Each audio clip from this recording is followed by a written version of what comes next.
안녕하세요, 역TV입니다. 오늘은 대한민국에서 가장 성역화되어 있는 바로 그 사람 김구에 대해 알아보겠습니다. 자, 여러분, 우선 김구와 임시정부라는 것은 헌법에 명시되어 있는 대한민국의 뿌리 같은 근본이죠. 김구는 여러가지 부분에서 존경과 존중을 받아야 마땅한 인물입니다. 그러나 너무나도 성역화가 되어 있어요.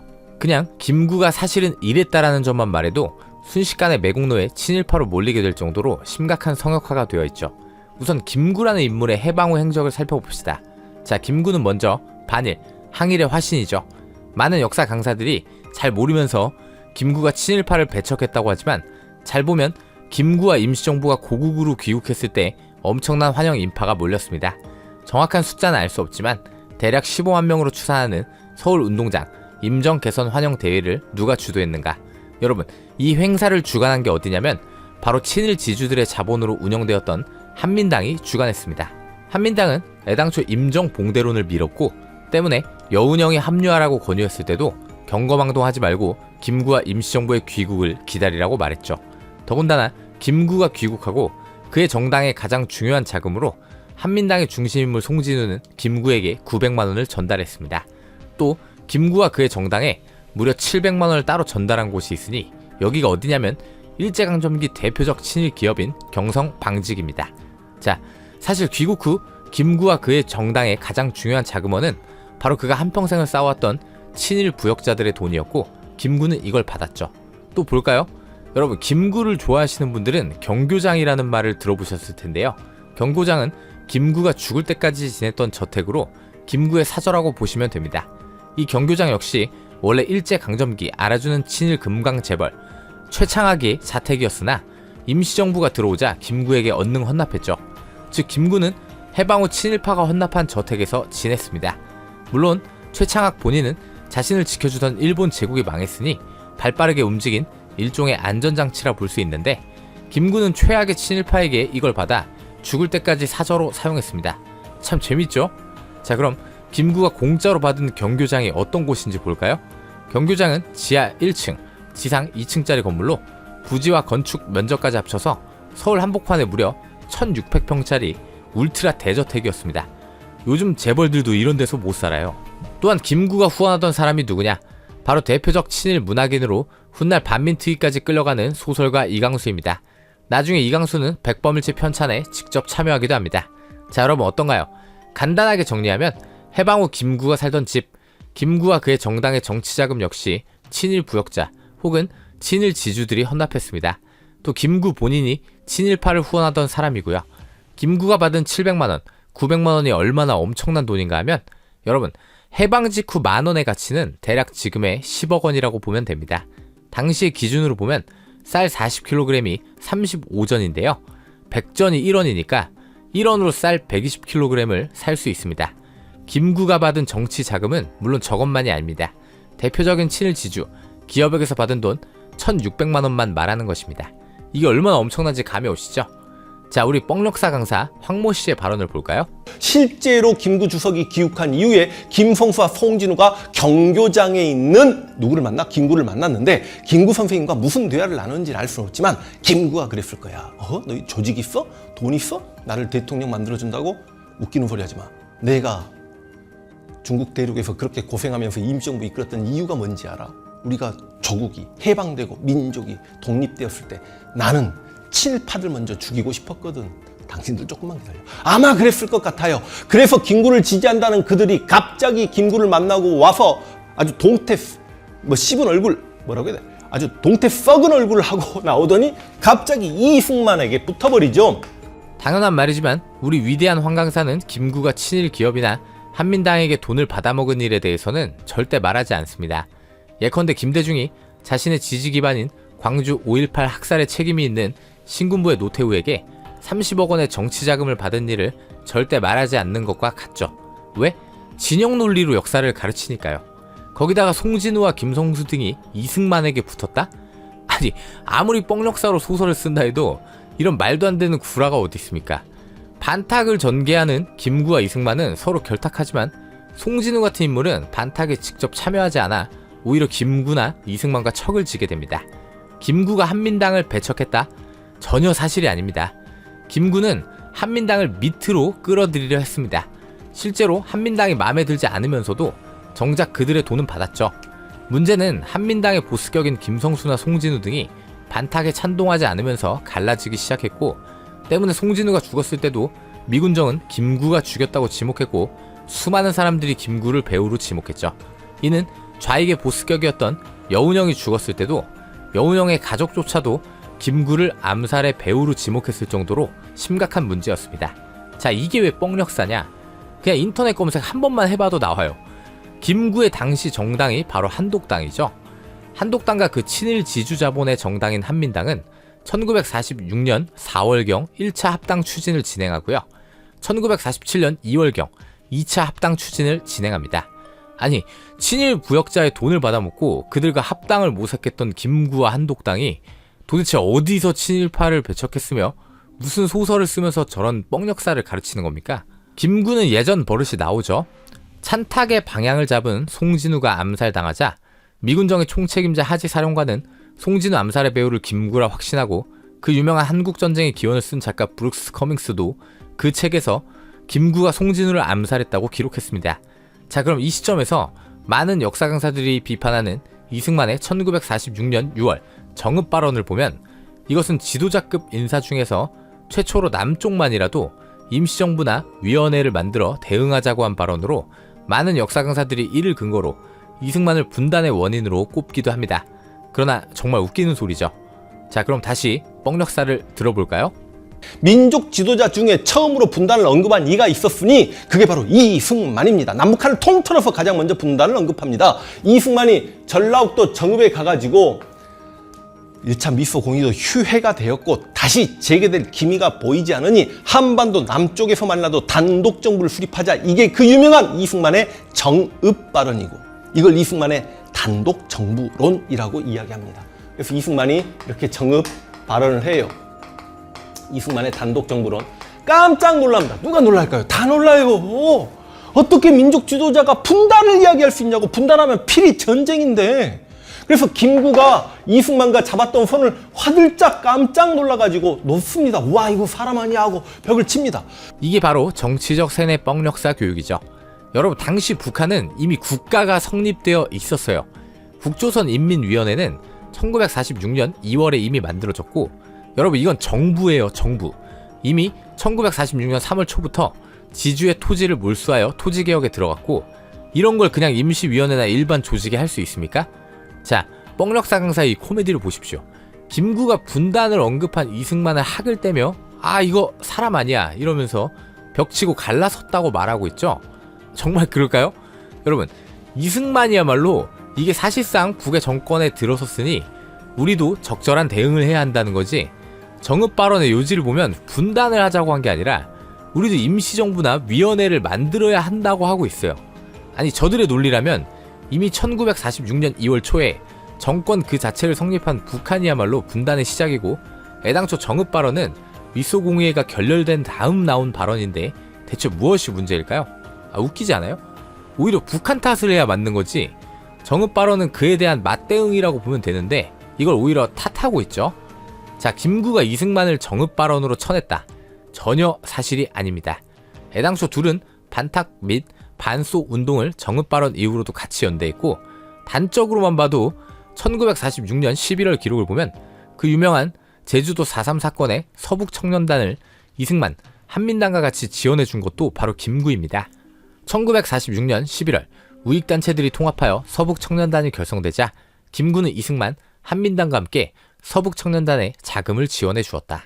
또 이후 1947년 9월 26일 잠시 와해되었던 서청이 다시 재창단식을 가질 때도 이승만과 함께 참석하여 서북청년단을 같이 후원한 게 바로 김구입니다. 1947년 9월 26일 천도교 대강당에서 이승만 박사, 김구 주석 입석하에 대의원 500여 명이 참석하여 서청 재건 대회를 성대하게 거행했다. 이래도 뭐 단정을 말했기 때문에 김구가 이승만을 손절했다. 이게 바로 뻥역사죠. 여러분, 상식적으로 생각해 봅시다. 반탁과 반소 운동을 전개한 김구의 민족, 우익 진영에서 같이 연대할 수 있는 사람은 그나마 같은 우익인 한민당과 이승만밖에 없어요. 그런데 김구가 처절한 반친일파였고 위대한 민족 지도자였다는 점을 강조하기 위해 이러한 뻥을 치니 황당할 수밖에 없죠. 그 친일지주 정당의 돈을 받아먹고 이승만과 내내 연대하고 그 친일지주 정당과 내내 합당을 논의한 빼도 박도 못하는 증거들이 널려있는데 왜 뻥을 치는 걸까요? 자, 팩트와 사료로 말하는 닥터 제이죠. 또 볼까요? 1947년 기사에도 조선일보 1947년 2월 28일 기사를 보면 제목 자체가 한독당 반탁 방법과 한민당과의 합당 문제 토의입니다. 어라? 뻥역사 강사들이 말하는 내용과 완전히 다르네요. 김구는 친일파를 싫어한다면서요. 그런데 내내 친일 지주자본으로 움직이는 한민당과 합당을 시도하죠. 이런 얘기해주는 역사 강사가 있던가요? 자, 이승만은 단종론자이고 김구는 통일론자다. 이게 뻥역사 강사들이 세뇌하는 일반적인 역사관이죠. 그럼 볼까요? 이승만은 1947년 11월 27일에 언론을 통해 단독선거 긴급 실시에 대한 성명을 발표합니다. 이미 미소 공의회는 끝장났고 통합정부가 세워질 가망성이 아예 사라지자 이제 남쪽이라도 총선거를 실시하고 정부를 수립하여 이를 바탕으로 국권 회복 후 남북 통일을 밀어붙인다는 게 요지죠. 실제로 1947년 11월 말과 12월 초에 이승만과 김구는 서로 회담을 하였고 김구는 이승만의 의견에 동참했다는 기사가 바로 뜹니다. 조선일보 1947년 12월 2일자 기사를 보면 이승만과 김구 독립정부 수립에 의견 일치라는 기사가 있죠. 자, 김구가 1947년 12월 2일에 발표한 동아일보, 조선일보에 실린 담화를 보면 이승만 박사가 주장하는 정부는 상술한 제1의 경우에 치중할 뿐이지 결국에 내가 주장하는 정부와 같은 것인데 세인이 그것을 오해하고 단독 정부라 하는 것은 유감이다. 하여튼 한국 문제에 대하여 소련이 보이콧하였다 해서 한국 자신이 유엔을 보이콧하지 않는 이상 유엔이 한국에 대하여 보이콧할 이유는 존재치 아니할 것이다. 자, 김구는 여기서 사실상 항복선언을 하는데 유엔 측 주장대로 북한은 총선거를 반대하니 우리만이라도 총선거의 방식으로 정부를 수립한다면 이는 분단 정권이라 볼 수 없이 합법적 정권이다. 이승만 박사의 뜻에 동의하며 단독 정권 수립에 적극 참여하겠다. 요약하자면 이런 담화입니다. 여러분, 이거 꼭 제가 출처를 남긴 기사들은 찾아보세요. 김구가 직접 발표한 이런 내용들은 역사 강사들은 절대 말하지 않습니다. 김구가 단독 정부 수립에 찬성했다는 이러한 결정적 증거들은 그들에게는 절대 금기입니다. 또 보면 1947년 12월 2일 경향신문 조선일보 기사로 이승만과 김구의 남조선 총선거에 대한 글이 써 있는데 김구가 발표한 내용은 이렇습니다. 과거 남조선 총선거를 군정 수립이라 하여 다르다 하였으나 우리 민족이 전체 통일 방향으로 나가는 데 있어서는 다를 점이 없으며 이 박사의 주장하는 바와 조금도 다를 점이 없으니 이 길로 우리는 가야 한다. 자, 그럼 여러분, 제가 항상 말했죠. 역사란 인간이 걸어온 길이라고요. 그렇다면 왜 1947년 11월 말과 12월 초까지만 해도 단정에 찬성하고 사실상 이승만에게 항복선언을 한 김구가 이후로는 갑자기 절대 단정과 남한 내 총선거를 반대하며 3천만 동포에게 읍고함 이런 걸 발표하고 나는 38선을 베고 쓰러질지언정 구차하게 살며 단독 정부를 세운 데 협력하지 않겠다 이랬던 걸까요? 이상하잖아요. 그게 1948년 2월 초인데 고작 한두 달 전까지만 해도 이승만 박사에게 찬성하며 적극 남한 내 총선거와 단정에 참여하겠다고 한 사람이 왜 그랬던 걸까요? 바로 그게 역사고 역사에서 인물의 인과관계가 중요한 이유입니다. 바로 이렇게 이승만의 밑으로 들어갔던 김구가 자살골을 넣기 때문인데요. 한민당의 보스인 장덕수를 저러한 기사나 담화가 있던 시기 1947년 12월에 김구파에서 암살했기 때문입니다. 김구는 실제로 이 사건으로 재판장의 증인으로 서야 했는데 직접적인 혐의를 입증하지 못해 범죄자의 취급을 받지는 않았지만 김구는 측근 김석황이나 다른 피고인들이 이는 김구가 배우이며 김구에게 장덕수 암살에 대한 사전 보고를 이미 했다고 증언했기 때문입니다. 실제로 김구는 이 사건으로 재판장에 서는 것 자체가 굴욕이었고 이승만에게 재판장에 서는 것을 막아달라고 부탁을 하기까지 합니다. 장덕수는 한민당의 보스였고 당연히 우익을 아우르는 연대는 여기서 끝났고 김구와 한독당, 한민당의 연대나 통합도 완전히 끝나게 됩니다. 이승만은 당연히 한민당을 선택하겠죠.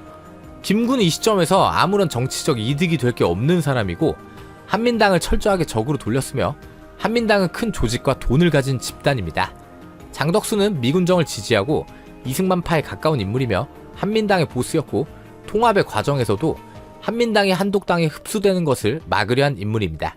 즉 김구 입장에서는 죽여야 하는 이유가 충분한 인물이었죠. 김구는 이 장덕수 암살 이후 철저하게 정치적으로 고립되었습니다. 여러분, 이러한 인과관계를 알아야 합니다. 김구가 또라이라서 갑자기 자기가 한 말을 잊고 단정해서 철저한 민족주의자로 다시 변신하는 게 아닙니다. 모든 일에는 다 이유가 있다는 겁니다. 자, 그럼 1947년까지의 김구의 상황을 볼까요?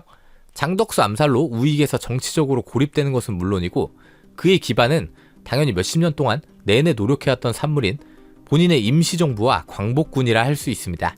그러나 해방 후 광복군의 두 중심 인물 사령관 지청천과 참모장 이범석은 김구를 따르지 않고 독자 행동을 개시했고 후에는 아예 이승만에게 붙어버리고 이승만 내각의 강요가 되기도 합니다. 김구의 비서였던 장준하 역시 이승만을 지지하고 이 사람은 많은 존경을 받으면서 동시에 이승만을 밀었고 단정론에도 찬성했죠. 임시정부의 김규식과 김원봉은 해방 후 처음부터 아예 김구와는 다른 길을 걸었고 김원봉은 심지어 좌익으로 붙어버렸습니다. 임시정부 내무부장 신익희도 47년 7월 이미 김구를 떠나 한독당을 탈당했고 임시정부의 이시용도 이승만에게 붙죠. 이런 상황에서 한민당과의 합당도 결렬된 김구는 남한 내에서 선거를 치르거나 무엇을 한다 해도 그 결과는 뻔합니다. 그런데 많은 역사 강사들은 김구가 처한 상황에 대한 이야기는 한마디도 하지 않습니다. 그가 김일성이나 김두봉과의 남북 회담을 선택한 것을 마치 아름답고 위대한 조국 통일과 민족의 미래를 생각한 구국의 결단으로 한 위대한 업적식으로 설명하지만 정작 그가 단정에 적극적으로 찬동하고 무엇 때문에 사이코도 아니고 갑자기 자기가 한 말과 성명을 다 뒤엎고 그러한 선택을 하는지 절대 말하지 않습니다. 어차피 김구는 정치적으로 끝났기 때문에 그러한 선택을 하게 되는 것입니다. 안타깝게도 1947년 말과 1948년 초에는 김구를 따르던 사람들조차도 김구를 버렸고 임정봉대로는 이미 옛날에 뒤엎어졌으며 장덕수 암살로 그는 정치적으로 끝났습니다. 돈과 조직, 명분까지 모두 다 잃었죠. 오죽하면 임시정부 인사들과 광복군 인사들까지 이승만에게 푸겠습니까? 그러니 다른 활로 북한과의 대화 협상을 이끌어냄으로써 남쪽의 단독 선거를 막고 통합 정부를 세운다는 명분하에 이 협상을 성공시킨다면 다시 남북의 지도자급들이 협상을 해야 할 것이고 그렇다면 그 협상을 이끌어낸 김구는 당연히 남쪽 지도자들 중에서 유리한 입지를 확보할 수 있을 거라는 계산이죠. 자, 마지막으로 김구가 벼랑 끝에 몰렸기 때문에 북으로 가서 협상에 참여했다는 것을 가장 확실히 알려주는 자료가 있습니다. 다름 아니고 무려 김일성이 김구에게 남북 연석 회담에 대한 이야기를 진행시키면서 보낸 편지입니다. 이걸 보면 김구라는 남자가 얼마나 핀치에 몰려 있었는지 찬밥 더운 밥 가릴 처지가 아니었구나 라는 걸 알 수 있고 또한 김구가 얼마나 존심이 없는 남자였는지를 알 수 있습니다. 솔직히 우리 대한민국 사람이 보기에도 참으로 부끄럽고 존심 상하는 편지입니다. 정말 길지만 읽어드리겠습니다. 너무나 중요하고 김구라는 인물의 비참한 상황, 모든 것을 알 수 있는 근거이기 때문입니다. 이걸 편지랍시고 받고 그래도 북으로 간 김구가 참 어이없을 정도입니다. 조선이 일본의 통치로부터 해방된 지 이미 2년 반이 되었으나 조선 민족은 자주 독립의 통일 정부를 수립하지 못하고 인민은 남북 조선의 판이한 정치 조건하에서 부동안 생활을 하고 있습니다. 다 아시는 바와 같이 북조선 인민들은 자기 손으로서 자기 운명을 해결하는 모든 창발성을 발양하고 있습니다. 그러나 남조선에는 모든 주권이 미국의 손아귀에 있기 때문에 남조선 인민들과 당신들은 아무런 권리와 자유가 없이 정신적, 물질적 공경을 겪고 있습니다. 이것이 누구의 잘못입니까? 만약 모스크바 3상 결정을 황시하였다면 벌써 조선 민족은 통일된 자주 독립 정부를 가졌을 것을 다시금 확신하여 마지 않습니다. 당신들은 조국 땅에 돌아온 후에 금일까지 민족 입장에 튼튼히 서서 조선이 부강한 나라로 발전하여 나갈 수 있는 정확한 강령과 진실된 투쟁을 문헌이나 실천으로 뚜렷하게 내놓은 것이 없습니다. 당신들은 조선에 관한 모스크바 3상 결정과 소미 공동위원회를 적극 반대했고 조선에서 소미 양군이 철수하고 조선인 자체의 힘에 맡기자는 소련 대표의 제의를 노골적으로 반대했으며 조선에 대한 유엔 총회의 결정과 유엔 조선위원단의 입국을 환영하였습니다. 이제서야 당신들은 청천백일하에서 조선 국토의 양단, 조선 민족의 분열을 책무하는 유엔 조선위원단과 미국 사령관의 음모를 간파한 듯합니다. 그러나 아직도 당신들의 애국적 항의는 미온적이고 당신들의 입장은 명백하지 못합니다. 자, 이 부분, 그러니까 반탁 반소를 하면서 공산당과 소련을 방해한 김구야, 네가 얼마나 비웅인지 이제 좀 알겠냐? 네가 한 바보짓 때문에 조선 민족은 분열되었고 왜 소련의 제의를 거절하고 방해해서 이 사단을 만드냐? 그리고 지난번 글을 보니 이제 좀 정신 차린 것 같은데 미안하지만 우린 아직도 너라는 인간을 완전히 믿지는 못하겠다. 왜? 네가 지금까지 해온 짓들이 있으니까 말이야. 이걸 말하는 겁니다. 그러고서 조선 인민은 하나된 통일 국가를 만들었을 거라 강조하고 있죠. 그게 뭡니까? 그게 바로 공산화된 한반도 정부를 말하는 것입니다. 이 미친 글을 계속 볼까요? 다 아는 바와 같이 우리는 조국의 자주 독립을 위하여 모든 출판물과 군중 대회를 통하여 국토의 양단 민족의 분열을 조장하는 유엔 결정을 반대하며 조선에서 소미 양군이 철수하고 조선 인민 자체의 힘으로 조선의 운명을 해결하자는 소련 제의를 실현하려는 거족적 항쟁을 전개하고 있습니다. 이제 우리는 양희 선생이 제의하신 남북 조선 지도자 연석회의의 소집을 본시 반대하지 않습니다. 그러나 당신들은 어떤 조선을 위하여 투쟁하시려는지 그 목적과 기원을 충분히 알 수 없기 때문에 우리는 연석회의 성과에 대하여 확신을 가질 수 없습니다. 자, 그러면서 마지막에 김일성은 어쨌든 남북 지도자 연석회의에는 찬성한다. 당신들이 우리의 대의에 찬동할 것이라 믿는다. 조속히 답신을 보내달라. 이렇게 이 편지는 끝납니다. 여러분, 굴욕 중 굴욕이죠. 김일성은 김구에게 통일정부 수립이 무산된 것에 대해 그 책임을 묻고 있습니다. 또한 기본적으로 우리는 니들을 신뢰할 수가 없다. 이걸 명확하게 말하고 있습니다. 자, 노선 자체가 웃기잖아요. 그렇게 소련을 반대하고 공산당을 멀리하고 내내 우익정당 인사들과 함께 반소, 반탁 운동을 전개해온 김구가 자신의 처지가 망가지니까 이런 굴욕적인 편지를 받고도 심지어 소련의 말대로 했으면 진작에 통일정부가 세워지고 아무런 문제도 없었다는 이따위 편지를 받고 4월경 답신을 보내고 평양으로 떠납니다. 그리고 아시는 분들은 아시겠지만 김구는 남북 연석회담에서 아무런 성과도 건지지 못하고 김일성에게 들러리로 이용만 당하고 다시 돌아옵니다. 이건 또 따로 다루겠습니다. 자, 3천만 동포에게 읍고함. 나는 38선을 베고 쓰러질지언정 일신의 안위를 위하여 구차하게 모시기 어쩌고 저쩌고. 이게 얼마나 웃기는 말입니까? 김일성이 비판하는 것 자체가 소련이 지령을 내린 공산 정권을 세우는 일을 반대하는 것에 대한 비판이었습니다. 거기다가 김구는 내내 공산당을 배척하고 같은 우익 정당들에게도 고립당하자 그때서야 김일성을 찾습니다. 저런 굴욕을 당하고도 김일성을 찾아간단 말이죠. 자, 미국은 지극히 정확하고 핵심적인 기록을 써놨습니다. 김구와 김규식은 표면적으로는 통일 한국을 부르짖지만 남북 연석 회의를 제안하고 평양회담을 받아들인 실질적인 이유는 그들의 지지가 보잘것없으며 선거에 당선되는 것조차 불투명하자 경기가 시작되길 바라지 않기 때문이다. 여러분, 역사적 사건의 배경에는 반드시 그 사람의 인과관계, 그 사람이 처한 상황, 즉 배경이라는 게 깔려 있다는 겁니다. 김구가 저렇게 니들이 비용 아니냐? 라는 김일성의 편지를 받고도 남북 협상에 임하면서 그들에게 이용만 당하고 돌아오는 것도 사실은 그것을 거부할 수 없는 자신의 처절한 정치적 상황이 배경이 되는 거고 우리는 그걸 놓치지 않고 봐야 한다는 거예요. 그러나 보십시오.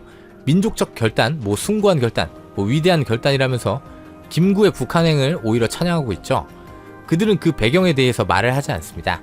김구가 단정을 찬성했다는 것, 오히려 친일지주 정당 한민당과 연대했다는 것, 그들의 돈을 받았다는 것, 김일성은 남북협상 이전부터 소련이 지향하는 나라가 너희들 때문에 성립되지 않았다는 것을 비판했다는 점, 어느 곳도 단 한마디도 하지 않습니다. 자, 잘 생각해봅시다. 김구는 유엔 총회에서 결의한 대한민국 단독 정권 수립 그 자체를 막기로 하고 북한으로 가서 이것에 동의하고 같이 성명을 냈습니다. 그런데 어떻죠? 이 지금의 대한민국은 바로 그 단독 선거로 출범한 모든 것이 모순 덩어리죠. 김구는 이 대한민국이라는 국가의 성립 자체를 막으려고 한 사람입니다. 모든 것이 모순 덩어리 아닙니까? 대한민국이라는 국가를 파괴하려고 김일성을 찬양하고 전쟁에 적극 참여하며 6.25를 조국 해방 전쟁이라고 한 김원봉은 그가 파괴하려고 한 대한민국에서 영웅 대접을 받고 있죠. 논란이 되고 있는 중국 공산당의 일원이며 북한 인민군의 나팔수 역할을 한 정일성은 대한민국에서 추앙받고 역사 공헌의 주인공이 되려고 하고 있습니다. 도대체 무엇이 이 나라의 정체성일까요? 정일성, 김원봉이 아마 제일 황당하지 않을까요? 자기들이 철저하게 파괴하려고 한 이 대한민국에서 미 제국주의의 끈앞풀이고 애당초 존재해서는 안 되는 국가인 이 대한민국에서 그들을 영웅으로 추앙하고 있다니 도대체 이 나라의 정체성이 뭐냐는 말입니다. 여러분, 김구가 쌓은 독립운동의 업적이나 그의 투철한 정신을 폄하할 필요가 없습니다. 그러나 그는 단순한 독립운동가가 아니라 신의 영역에 도달해 있습니다. 어떠한 비판도 어떠한 비난도 용납하지 않습니다. 그를 비판하는 순간 민족 반역자 친일파로 몰리는 판이죠. 그러나 역사에 성역을 두어서는 안 됩니다.